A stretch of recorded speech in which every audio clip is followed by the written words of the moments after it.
გავრცელდა სხვადასხვა კომენტარები გაკეთდა იგივე ქართულ კოალიციაში პრეზიდენტის არჩევის ფორმასთან დაკავშირებით.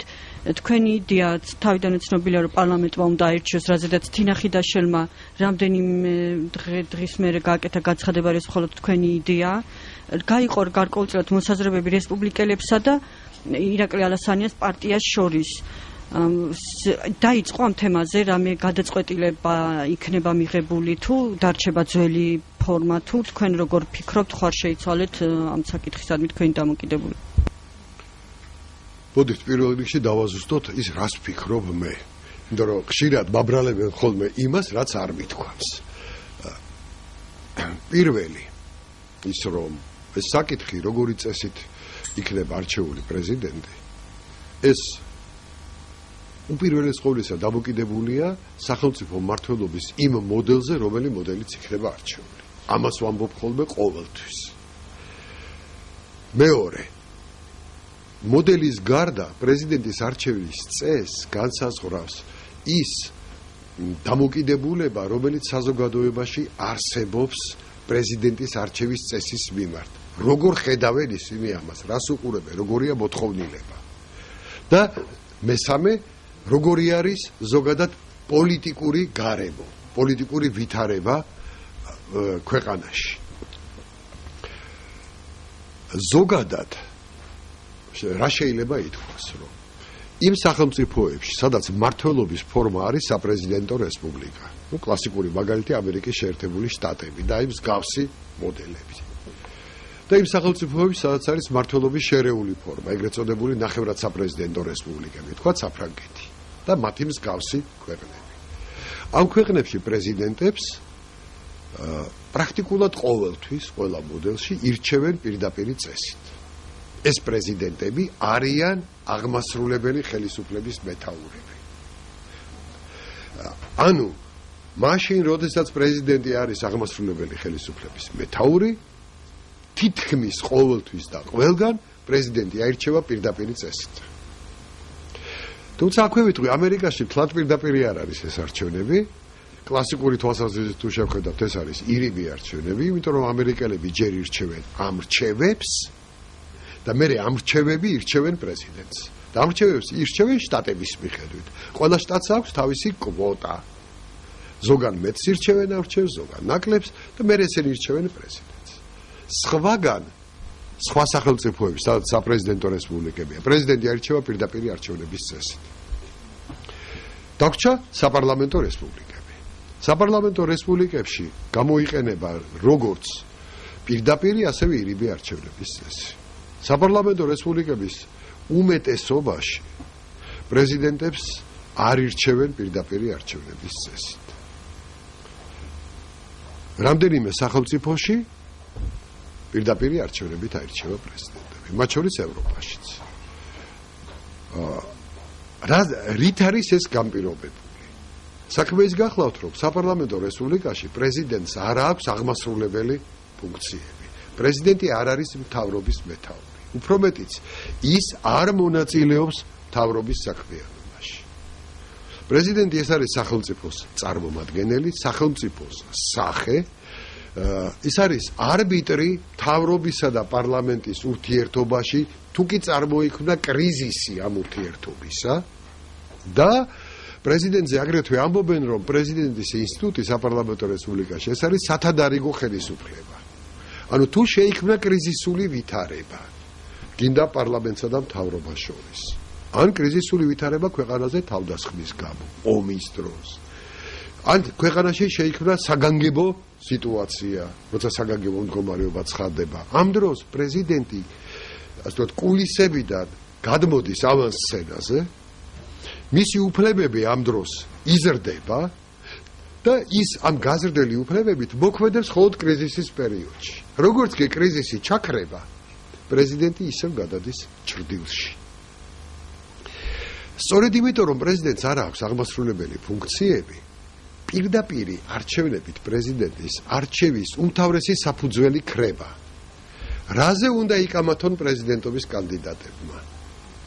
რა უნდა შესთავაზოს საზოგადოებას, რის მიხედვითაც საზოგადოება უნდა გააკეთოს არჩევანი? ერთი აირჩიოს თუ მეორე?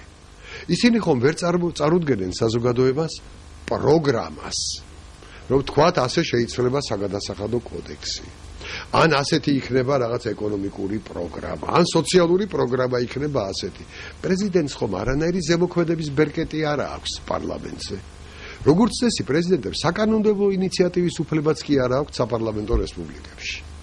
პრეზიდენტი ვერ ერევა მთავრობის საქმიანობაში, მაშ რა პროგრამა შეუძლია წარადგინოს, არანაირად განახორციელებს ამ პროგრამას და რა რჩებათ პრეზიდენტობის კანდიდატებს საკამათოდ.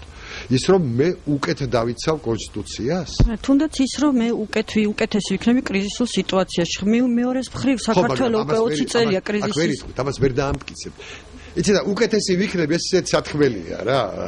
თქვა მინდა რომ საქართველოს თქვენ ევროპულ ქვეყნებს ადარებთ, სადაც კრიზისული სიტუაციებისგან დაცულია ეს პოლიტიკური სისტემა, თუმცა საქართველოში ეს კრიზისი არსებობს და შეიძლება საფრთხე იმისა, რომ კრიზისი შეიძლება კიდე შეიქმნას, სწორედ ამიტომ დადგა დღის წესრიგში პარლამენტის თუნდაც კონსტიტუციის ცვლილება. აქედან გამომდინარე სწორედ ამ კრიზისის არსებობის და შანსის გამო ხარ ფიქრობთ, რომ ხალხიც უნდა მონაწილეობდეს ამ არჩევნებში და ეს არ უნდა იყოს მხოლოდ პარლამენტის.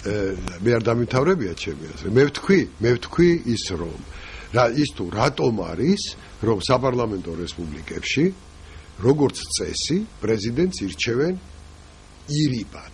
და ირიბი არჩევნები ეს არ ნიშნავს პარლამენტის მიერ არჩევნებს. თქვენ თუ ნახავთ თქვათ საზოგადოებრივი საკონსტიტუციო კომისიის პროექტს, რომელიც 2010 წელს გამოქვეყნდა, რომლის ერთ-ერთი მონაწილე მეც ვიყავი, ჩვენი გვიწერია, რომ პრეზიდენტი უნდა აირჩიოს ეგრეთ წოდებულმა ამრჩევთა კოლეგიამ, რომელიც შედგება პარლამენტის წევრებისაგან და ერთი იმდენი, ანუ კიდევ 150 სამხარეო წარმომადგენლობითი ორგანოების მიერ არჩეულ დელეგატთაგან. ჩვენ იქ ვწერდით, რომ ქვეყანაში უნდა იყოს ორდონიანი თვითმმართველობა. ანუ პირველი დონე მუნიციპალური ორგანოები, საკრებულოები და მეორე დონე სამხარეო საბჭო. თქვათ იმერეთის სამხარეო საბჭო, რომელიც ასევე არჩევითი უნდა იყოს. ახლა ჩვენ მოვამზადეთ კოალიციამ კონცეფცია, რომელიც პარლამენტს უმოკლეს დროში წარედგინება და ამაზე ვიმსჯელებთ, რომ ორდონიანი თვითმმართველობა იქნეს შემოღებული. აი ამ ზედა დონის წარმომადგენლობითი ორგანო აირჩევს ერთობლივად 150 დელეგატს კიდევ თავის წევრებისაგან. იმერეთის საბჭო თავისას, კახეთის საბჭო თავისას და ასე შემდეგ. და ეს 300 კაცი აირჩევს შემდგომ პრეზიდენტს.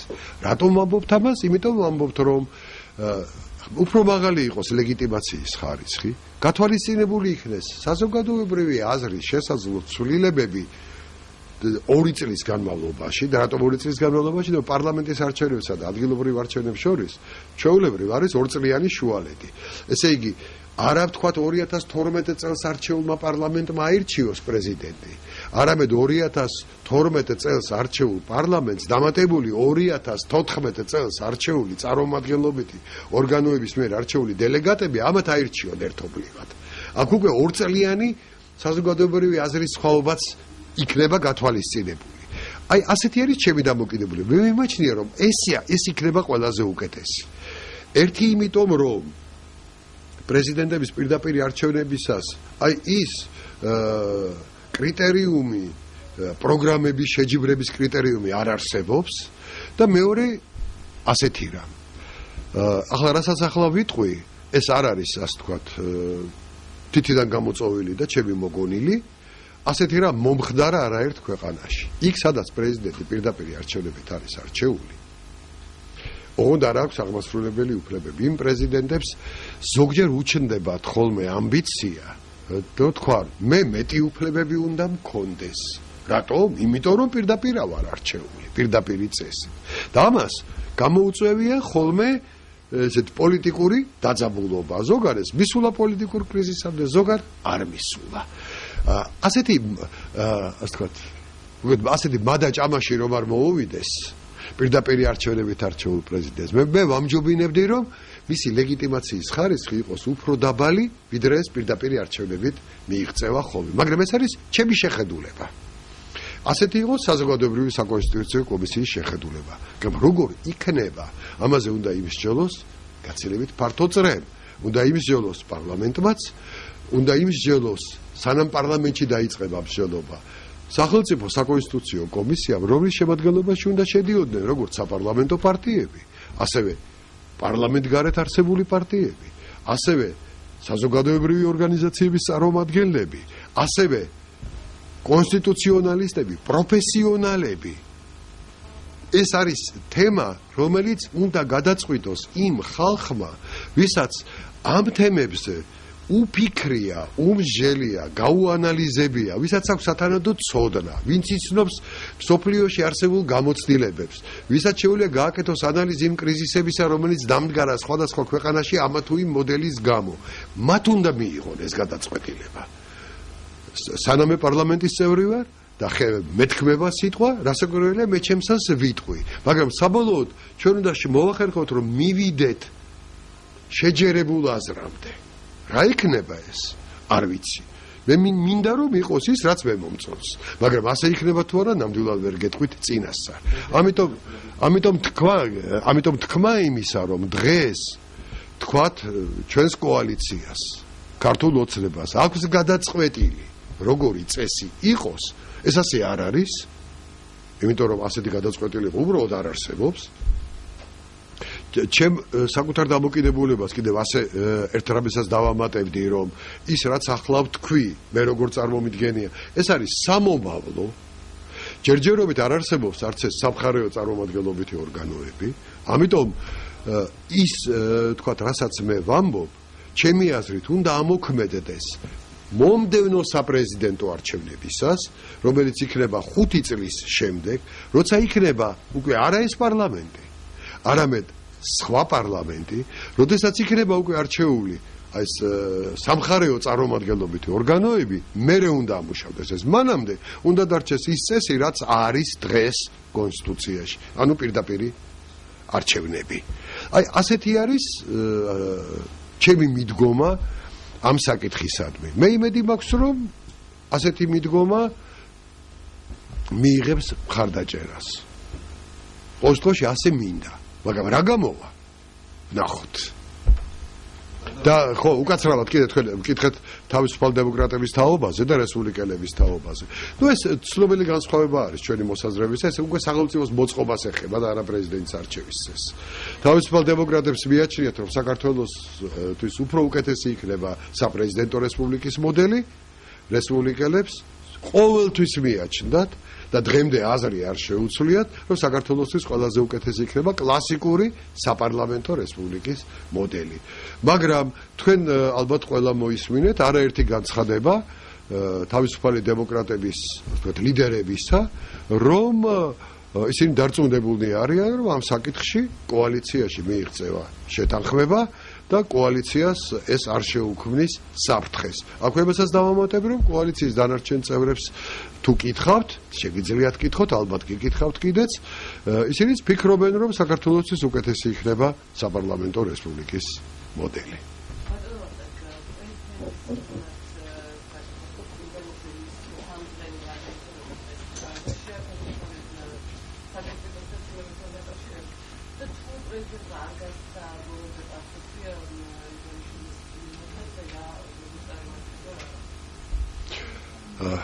აქაც გეტყვით ჩემ დამოკიდებულებას ამ პასუხის მიმართ. რასაკვირველია, მე ვაჩვენე, რომ პასუხი უნდა იყოს. იმიტომ რომ უნდა ვიცოდეთ ბოლოს და ბოლოს ვინ სად დგას და აქედან გამომდინარე ვიმოქმედოთ. ყველაზე ცუდი მდგომარეობა ეს არის გაურკვევლობის მდგომარეობა. მე ვფიქრობ ამაში დამეთანხმებით. არაერთ გზის აღმოჩენილა თითოეული ჩვენთაგანი სხვადასხვა დროს რაღაც საკითხის გამო გაურკვეველ მდგომარეობაში. ეს არის ყველაზე აუტანელი. ჟობს ცუდი გარკვევლობა კარგ გაურკვევლობას. ჩემი აზრი ასეთია. და აქვე გეტყვით იმასაც, რომ პასუხი იქნება თუ არა, ჩემთვის ამას ნაკლები მნიშვნელობა აქვს. მირჩევნია რომ იყოს პასუხი, მაგრამ თუ პასუხი არ იქნა, ესეც პასუხი იქნება. იმიტომ რომ პასუხის უთქმელობა ეს იქნება პრაქტიკულად თქმა არასი, უარის თქმა. იმ ცვლილების მხარდაჭერაზე, რაც ჩვენ მიგვაჩნია რომ აუცილებელია გაკეთდეს. ამის მერე რა იქნება? მე მგონი ესეც ნათქვამი გვაქვს. ამის მერე იქნება ის რომ მარტში და მარტი ხვალიდან დგება, ხვალ უკვე 1 მარტია ხო? მარტში ჩვენ დავიწყებთ საპარლამენტო განხილვებს ამ კონსტიტუციური ცვლილებებისა და იმედი მაქვს რომ მივიღებთ კიდეც.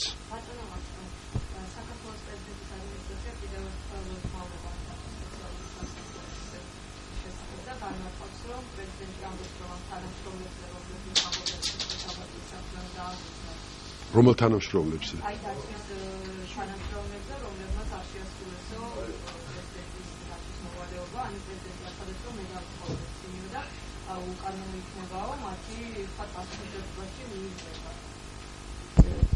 და რა კომენტარს გააკეთებ თქვენ? იცით რა არის? აბა და ვიცოდე თქვა დეტალები. მე გეტყვით უბრალოდ რა შეიძლება იყოს. თუ პრეზიდენტმა სიმართლედ არ მახსოვს პრეზიდენტს აქვს თუ არა უფლება რომ უშუალოდ თავისი ბრძანებით განთავისუფლოს კონკრეტული თანამშრომელი თანამდებობიდან. მე გითხარით რომ მე ეს არ მახსოვს და მე სანამ არ გადავამოწმებ კანონში, მანამდე თავს უფლებას ვერ მივცემ რომ გავაკეთო იმპერატიული განცხადება. ამიტომ ვამბობ თუთი. თუ მას ასეთი უფლება აქვს და თუ მან კონკრეტულად დაწერა ბრძანებები რომ თანამდებობიდან განთავისუფლდეს ირმა პეტრიაშვილი, ვახტანგ კვალიაშვილი და სხვა, მაშინ ცხადია იმ თანამშრომლებს ვერავინ მოსთხოვს პასუხს, რატომ არ შეასრულეს მოვალეობა. მაგრამ თუ მან თქვა პატაკი აქვს დაწერილი რომ თვითონ წავიდნენ თანამდებობიდან. ეს პატაკი თუ აქვს დაწერილი და თუ ეს პატაკი იყოდება ყოფლობით დაწერილი, ცხადია ვერც ერთ თანამშრომელს ვერავინ პასუხს ამაზე ვერ მოსთხოვს, რადგან ნებისმიერ ადამიანს აქვს უფლება უარი განაცხადოს სამსახურზე, ოღონდ მას შემდეგ, რაც მიიღებს ამაზე თანხმობას, სანამ არ ამოიწურება კანონი დადგენილი ის დრო, რომლის მერეც თანხმობის გარეშე შეიძლება სამსახურიდან წასვლა. ანუ არის გარკვეული ტიპის სამსახურები, სადაც განცხადების დაწერა სამსახურიდან განთავისუფლების თაობაზე არ იძლევა მომენტალურად სამსახურიდან წასვლის უფლებას. და ჩემი წასვლით შეიძლება ზიანი მიადგეს სხვის ადამიანების უსაფრთხოებას. ჯანმრთელობას, არ ვიცი, ექიმს არ აქვს უფლება ესე დაწეროს განცხადება მაგალითად და უცებ მიატოვოს სამუშაო ადგილი და წავიდეს. ამ დროს ავადმყოფი მოიყვანა. საოპერაციო. ვინ გაუკეთებს ოპერაციას? მე მივალ და მე გავუკეთებ ოპერაციას. ამიტომ არსებობს ეს დადგენილი ვადები. თუ ეს წესები დაცულია, პასუხს არავინ მოსთხოვს მათ. მაგრამ თუ პრეზიდენტი თქვათ მივიდა თავის რეზიდენციაში და გამოაცხადა ყველანი დათხოვილი ხართ, წადით ყველანი აქედან და გაყარა. ამ შემთხვევაში დაცვის თანამშრომლებს უფლება არ ქონდათ დაეტოვებინათ ის ტერიტორია. იმიტომ რომ მათი მოვალეობა იყო და არის პრეზიდენტის დაცვა. ახლა აქ საკითხი კიდევ სხვაგვარად დგება. აქვს კი პრეზიდენტს უფლება აი ასეთი სახით, თქვათ. მე არ ვამბობ ცალკეული თანამშრომლის განთავისუფლებაზე, რომ ასე გაყაროს, თქვათ, დაცვის თანამშრომლები და უარი თქვას დაცვაზე. არა აქვს ამის უფლება. მაგრამ ამის გამო პასუხს პრეზიდენტს ვერ მოსთხოვთ. იმიტომ რომ პრეზიდენტი ხელშეუხებელია, სანამ მას იცავს იმუნიტეტი, სანამ მას უკავია ეს თანამდებობა. აქ უკვე შეიძლება ჩვენ ვილაპარაკოთ მორალურ პასუხისგებლობაზე. იქნება ეს პრეზიდენტი, თუ იქნება პარლამენტის თავმჯდომარე, მასაც ყავს სახელმწიფო დაცვა. თუ იქნება ეს პრემიერ-მინისტრი. არა აქვს ამ შემთხვევაში მნიშვნელობა. აქ დგება მორალური პასუხისგებლობის საკითხი და ჩვენ მოქალაქეებმა უნდა შევაფასოთ ეს მოქმედება, რამდენად პასუხისგებლიანია ის პირი, ვინც ასეთ უპასუხისგებლო ნაბიჯს დგამს. რატომ არის ეს ნაბიჯი უპასუხისგებლო? იმიტომ რომ სახელმწიფოს უმაღლესი თანამდებობის პირისთვის დაცვის ჩამოშორებამ შეიძლება გამოიწვიოს მძიმე შედეგი ამ პირისთვის, რომელიც დაუცველი დარჩა, ის შეიძლება აღმოჩნდეს სხვადასხვა ზემოქმედების ქვეშ. ეს ზემოქმედება შეიძლება იყოს თავდასხმა, შეიძლება იყოს გატაცება, შეიძლება იყოს რაღაც სხვა რამ და მაღალი თანამდებობის პირს დიდი ფუნქციებიც აკისრია და იმ პირის ასე ამოძრობამ სისტემიდან შეიძლება შექმნას კრიზისი, მმართველობის კრიზისი. ხა მე არ დავიწყებ სხვა რამეების აღწერას, კინოფილმები ხო გვინახავს ბევრი, სადაც არის სხვადასხვა ვითარებები აღწერილები, თავდაცვის მინისტრი მოიტაცეს, იქ პრეზიდენტი მოიტაცეს, იქ რაღაცა თვითმფრინავს დაესხნენ და როგორი კრიზისი იქნება ამ დროს ქვეყანაში. აი რომ არ შეიქმნას, ამიტომ უნდა იყოს დაცული. ამიტომ არა აქვს მას უფლება თქვას უარი ამ დაცვაზე. თუნდაც ძალიან არ მოსწონდეს. და მხოლოდ იმ შემთხვევაში მიეცემა დაცვის თანამშრომელი პასუხისგებაში, თუ მან კანონის დარღვევით არ შეასრულა ის მოვალეობა, რომელსაც მას კანონი აკისრებს. ყველა სხვა შემთხვევაში მას პასუხი არ მოეთხოვება. მაგრამ ახლა საკონსტიტუციოზე საუბრობთ, ანუ აქ პრემიერმა ფრანგ კაფე პასუხი გაეცა 2-3 დღის განმავლობაში. შემდეგ იმავე დღეს უკვე პრესკონფერენცია და გარკვეულწილად დიალოგისთვის მზადვართ და პასუხი გასცა? რომელიმე დათქვამს თუ გასცა პასუხი. მე თქვენ გეკითხებით, ხა რა პასუხები მიღეთ და როგორ აღიქვამთ? არაბინ არა, მაბატიეთ, მაგრამ ეს რა პასუხები გასცა? ეხლა აი გითხრათ, მე არ მისმენია გადაცემის ამთლიანად. საქმე მქონდა, არ მეცალა და არ მისმენია. აქვე ვიტყვი, შეიძლება ცუდი რამე თქვა, რაც არ უნდა თქვას პოლიტიკოსმა და არც სურვილი არ მქონდა მოსმენისა. იმიტომ რომ მე ველოდი არა იმ ლექსიკით, მაგრამ ჩინაარსობრივად იმას, რაც სინამდვილეში აღმოჩნდა შემდგომ. და შემდგომ რა აღმოჩნდა? ამის თაობაზე მე დასკვნა გავაკეთე ჟურნალისტების მიერ დაწერილით. ჟურნალისტებმა რა თქვეს? ჟურნალისტები საკმაოდ კარგად აშუქებენ ხოლმე მე იმას, ვინ რას ლაპარაკობს ხოლმე. ერთი ჟურნალისტი შეიძლება ერთი კუთხით შეხედოს, მეორე კუთხით, მესამე კუთხით, მაგრამ საინფორმაციო სააგენტოების ინფორმაციასაც აიკითხა, როცა ნახავს სხვადასხვა სიუჟეტებს, იქ სწორი დასკვნის გაკეთება არის შესაძლებელი ხოლმე როგორც წესი. ისე რომ ჩემი მოლოდინი დაემთხვა იმას, რაც სინამდვილეში მოხდა. და დასკვნა ასეთია, არც ერთ კითხვაზე, არც ერთ დასმულ საკითხზე იმ საათზე მეტი დროის განმავლობაში მიმდინარე მე ვიტყოდი ისე ძალიან ხანგრძლივ მონოლოგში პასუხი არ იყო გაცემული. არც ერთ კითხვაზე მეთქი ვთქვი და მეტი რა ვთქვა. ის ხო ერთ-ერთი იყო პრემიერისა. მე ვთქვი არც ერთ კითხვაზე, ესე იგი პრემიერის კითხვაზეც პასუხი არ იყო გაცემული. რაც შეეხება დიალოგს, რომ მზად ვარ დიალოგისთვის. და მაპატიეთ, რა ეგეთი თქვა, მე მზად ვარ სადილზეც კი მივიდე და ვისაუბროთ. და მე პარლამენტის თავმჯდომარემ მიიწვია სადილზე ქუთაისში. პრეზიდენტი მოგეხსენებათ მეორე დღეს მეც მზად ვარო. რამდენი თვეა გვესმის დიალოგზე თანხმობა? ხომ? ეს არის რომელი ოქტომბრიდან იყო? 1 ოქტომბრის მერე მაშინვე არ ყოფილა, მაგრამ საკმაოდ სწრაფად არჩევნების მერე იყო ეს. და აგე რა ვუყურებთ დიალოგის შედეგებს. რა გითხრათ იცით? ყოველთვის არსებობს არა მხოლოდ დაწერილი, არამედ დაუწერელი წინა პირობები რაღაც დიალოგისა. აი ჩვენ თუ გვაქვს რაღაცა პრობლემა ერთმანეთში და თქვენ თუ ხედავთ რომ მე რაღაც ისეთი იარაღი მიკავია ხელთ, რომელიც შეიძლება სრულიად უკონტროლოდ გამოვიყენოთ თქვენ წინააღმდეგ. და ამ დროს მე თქვენ გთავაზობ დიალოგს.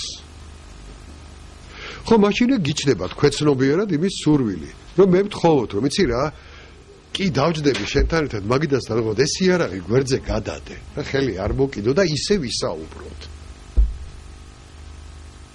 და მე გეუბნებით, რომ არა, მე ამით უნდა მოვიდე.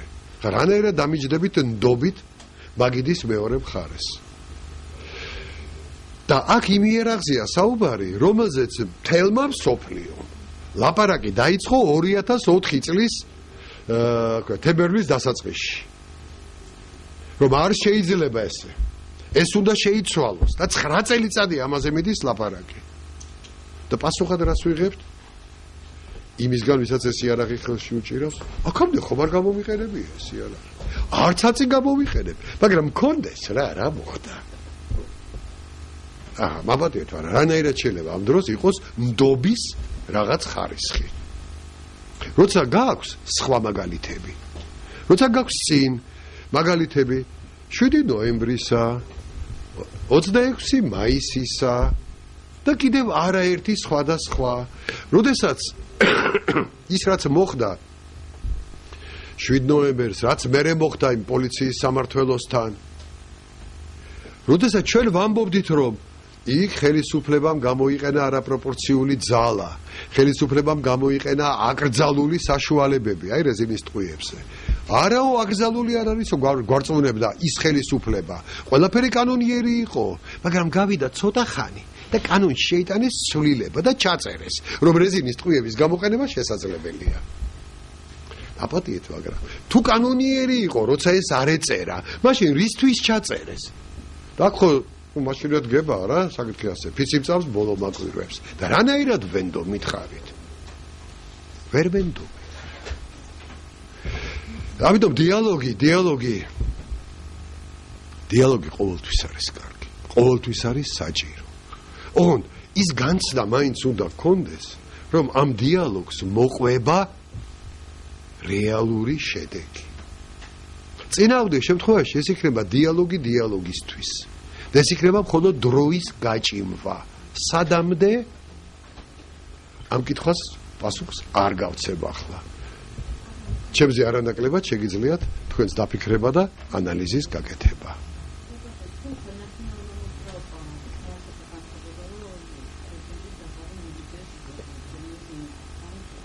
ლისტვის და აბატონო არის დასმული კითხვა და გაეცეს პასუხი და დანარჩენზე ვისაუბროთ მერე. რისი? რომელ თემაზე? არა, ამ კონკრეტულ საკითხზე? ამ კონკრეტულ საკითხზე, აბა ლაპარაკი აღარ სჭირდება, ჩემო ბატონო, 9 წელიწადია ვლაპარაკობთ ამაზე. ამას სჭირდება თქმა, ან კის თქმა, ან არას თქმა, ან არაფრის თქმა, რომელიც ასევე არა იქნება. ამ საკითხის გადასაწყვეტად? ამ საკითხის გადასაწყვეტად აშკარად ნამდვილად წინააღმდეგი ვარ. თუ კიდე გეუბნებით, 9 წელიწადია ამაზე ლაპარაკობს ნახევარი მსოფლიო. და ახლა რაღაცზე უნდა ვილაპარაკოთ კიდე ამ თემაზე. რომ არ შეიძლება მე თქვენ გემუქრებოდეთ, აქ ის მეჭიროს, რა ქვია, ავტომატი ხელში მოგიშვიროთ და გემუქრებოდეთ. და მოდეთ, თქვენ ამბობდეთ, რომ თქვენ არა და მე ვეგეუბნებოდეთ, რომ ბოშორილი ავტომატი, რომ მოდი რა დავილაპარაკოთ. რაზე? თქვენ მეუბნებით გადადეს ავტომატი, გვერდზე ისე ვილაპარაკოთ. არა, ავტომატი მექნება ხელში და ვილაპარაკოთ. თუ და გადავდო ავტომატი, თუ არ უნდა გადავდო ავტომატი. ნუ, ვაპატიეთ, მაგრამ ლოგიკა სად არის აქ? ეს საკითხი გადაწყდეს, მერე ვისაუბროთ. დანარჩენზე. და დანარჩენი ძალიან ბევრი რამ არის კიდევ გადასაწყვეტი.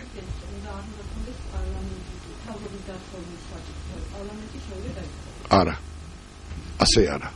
ეს არასოდეს არ გვითქვამს. არა ბატონო, ასე არ გამოდის. ჩვენ თქვით ასეთი რამ, რომ პრეზიდენტს არ უნდა გქონდეს უფლება იმისა, რომ გადააყენოს მთავრობა და დანიშნოს იმავდროულად მთავრობა, რომელსაც არ ეთანხმება პარლამენტი. ანუ გადააყენოს, კი ბატონო, გადააყენოს. მაგრამ პარლამენტის თანხმობის გარეშე ვერ უნდა დანიშნოს მან ახალი მთავრობა. ჩვენ ამას ვამბობთ. მეტი არაფერი. ბატონო, უზენაეს სასამართლოს?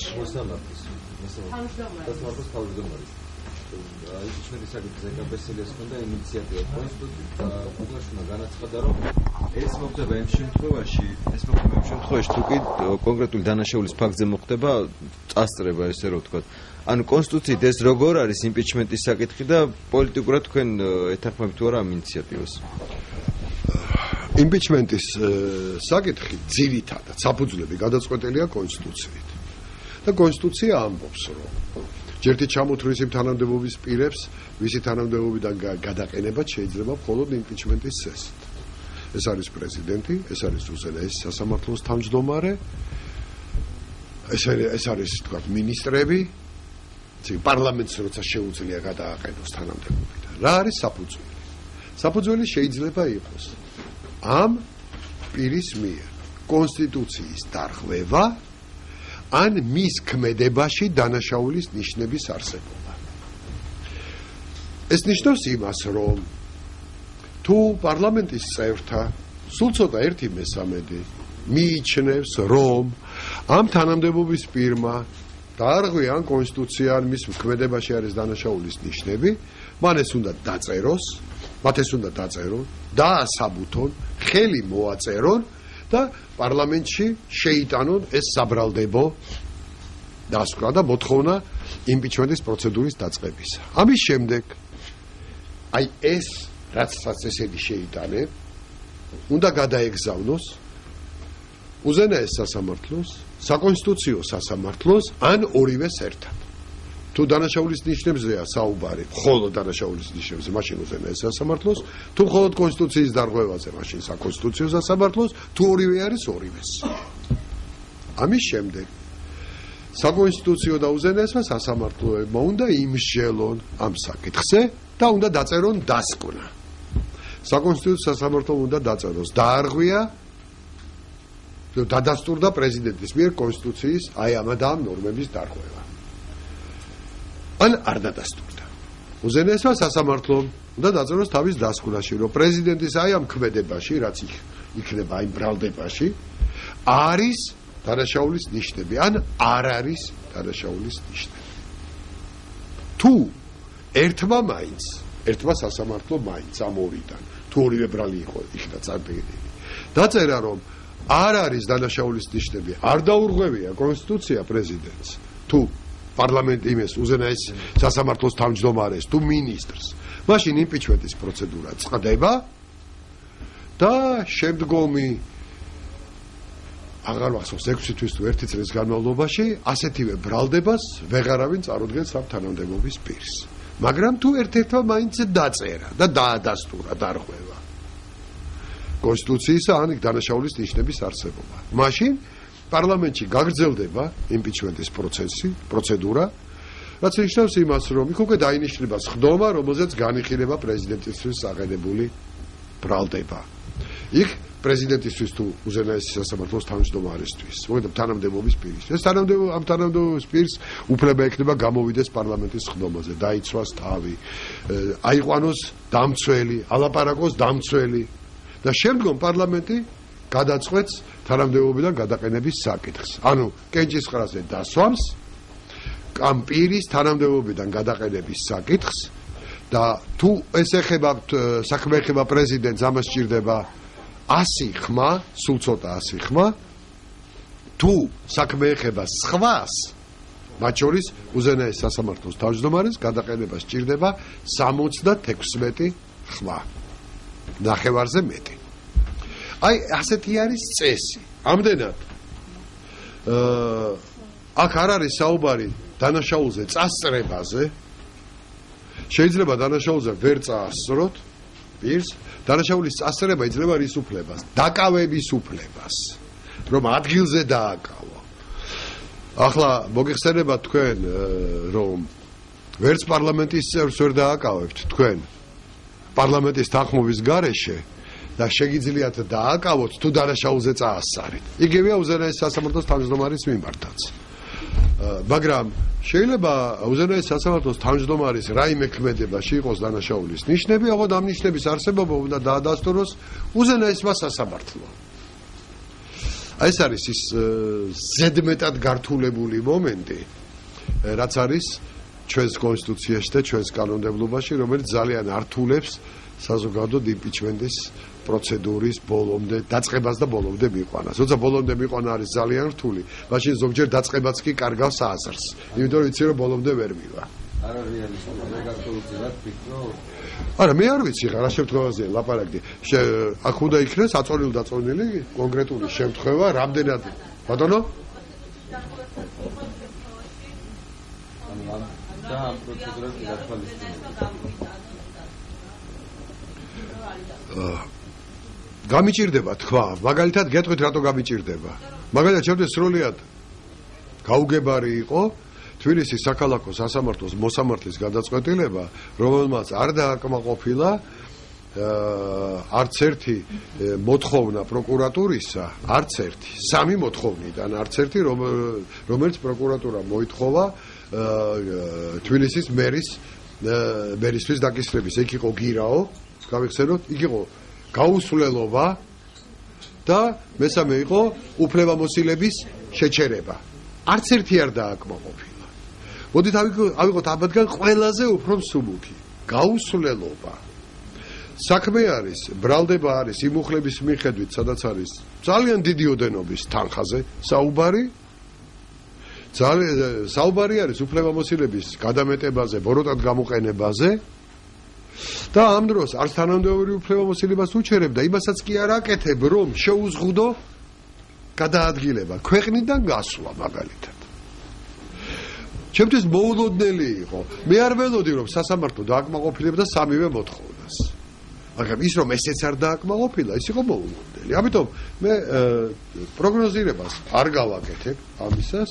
ბევრი რამ იქნება დამოკიდებული იმაზე, რამდენად დასაბუთებული იქნება გრებავთ კონსტიტუციის დარღვევა და გრებავთ დანაშაულის ნიშნების არსებობა. იმიტომ რომ არის ზოგჯერ თქვა ასეთი ვითარება, რომ ძალიან არ გინდათ ვიპასუხოთ 2x2 რამდენიაო ამ კითხვაზე. არ გინდათ ვიპასუხოთ, მაგრამ რანაირად ვერ ვიპასუხებთ. ხო არ იტყვით რომ არ ვიცი რამდენიაო და 7-იაო ვერ იტყვით. ამიტომ მოგიწევთ თქვა რომ 4-ია. ხო? აი ამას იმისათვის ვამბობ, რომ რამდენად მყარი იქნება ის საყენებული, თქვათ, ბრალი, ამაზეც იქნება ბევრი რამ დამოკიდებული.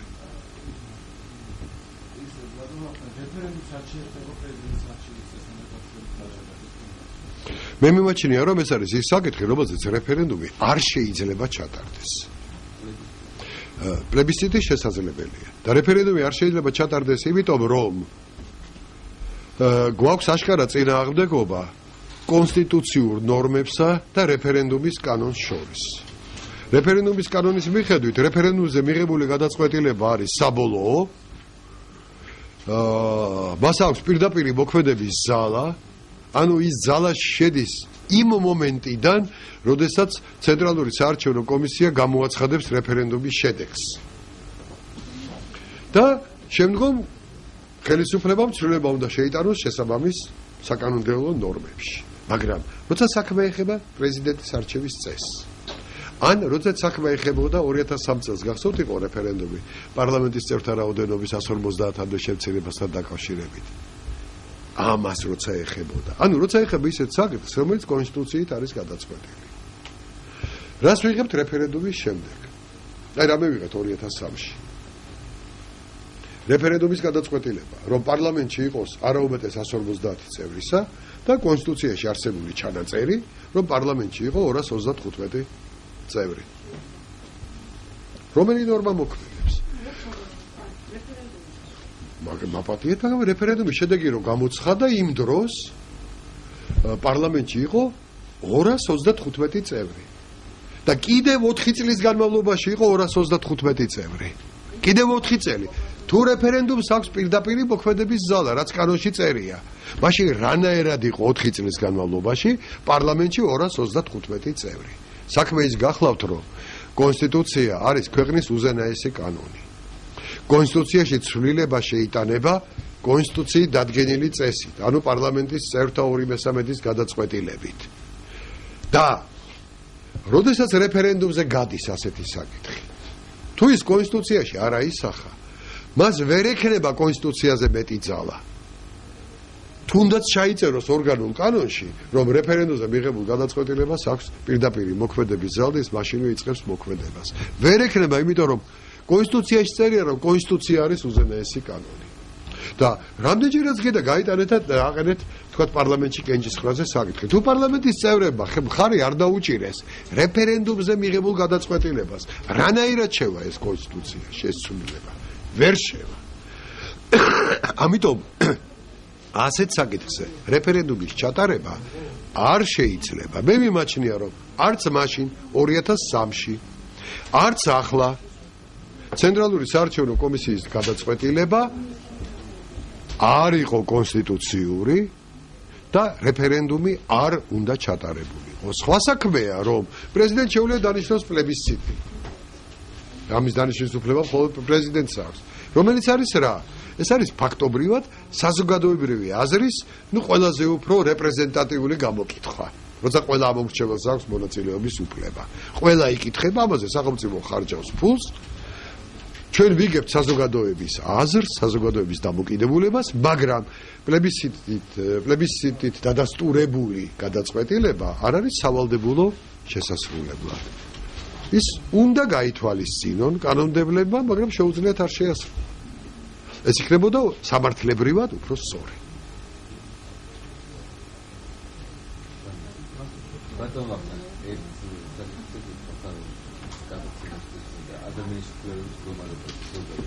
როგორც შეფასებას და რა დარღვევები იყო წინათელის უფლების დროს და ამ პროცესის განმავლობაში რა დარღვევებია ეხლა და რა წარმატებები იყო მაშინ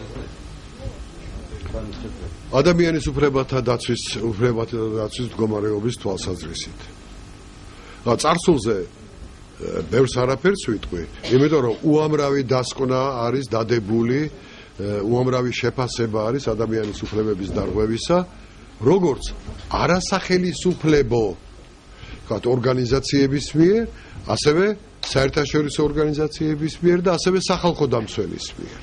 სახალხო დამცველი, რომელიც არის კონსტიტუციური ინსტიტუტი, რომელიც არჩეული იყო და დღესაც არჩეულია პარლამენტის მიერ, აი მათი შეფასებები დევს. და ეს შეფასებები სრულიად ცალსახად ამბობენ, რომ საქართველოში ადამიანის უფლებათა დაცვის მდგომარეობა იყო მძიმე.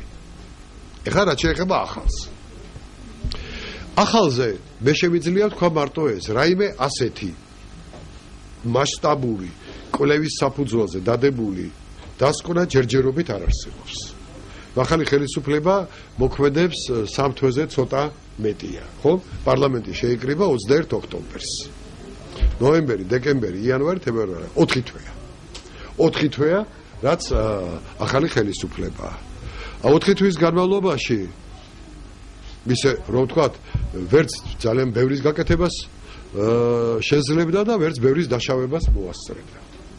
ცალკეული დარღვევები დღესაც ჩანს. მაგალითად, იყო პირის დაკავებისას, ვთქვათ, კანონის დარღვევა იყო ასეთი შემთხვევა.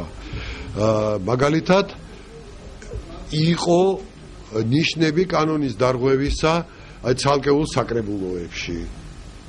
სადაც ვთქვათ, როდესაც ხდება ძალის გამოყენება, იქ ყოველთვის ირღვევა ვიღაცის უფლება. სხვა საქმეა რა იყო ამ ძალის გამოყენების მიზეზი, და მას მნიშვნელობა არ აქვს. როდესაც ვთქვათ მესვრიან კვერცხს, ისე საბედნიერო ჯერჯერობით ჩემთვის კვერცხი არავის უსწრია. როდესაც მესვრიან კვერცხს, გარკვეულწილად ირღვევა ჩემი უფლება, ხო? ხელშეუხებლობის უფლება, მაგრამ ასე ხდება და თუ პოლიტიკოსი ხარ, ესე უნდა იყოს მზად იმისას, რომ შეიძლება კვერცხიც მოგხდეს. მათ შორის ლაყე კვერცხიც. ასე რომ, მაგრამ ამის შეფასებები გაკეთდება ადამიანის უფლებათა მდგომარეობისა. ჯობს ეს აკეთოს არა თავად ხელისუფლება. არამედ ეს შეფასებები უნდა აკეთოს სახალხო დამცველმა, ეს შეფასებები უნდა აკეთონ არასამთავრობო ორგანიზაციებმა. იმიტომ რომ ცოტა რთულია ადამიანს მოსთხოვო საკუთარი მოქმედების შეფასება გააკეთოს ობიექტურად. უმრავლესობა საკუთარ თავს ობიექტურად ვერ უყურებს, ხოლმე და ვერ აფასებს. ამიტომ ჯობს ეს შეფასება გააკეთოს სხვებმა. მადლობთ.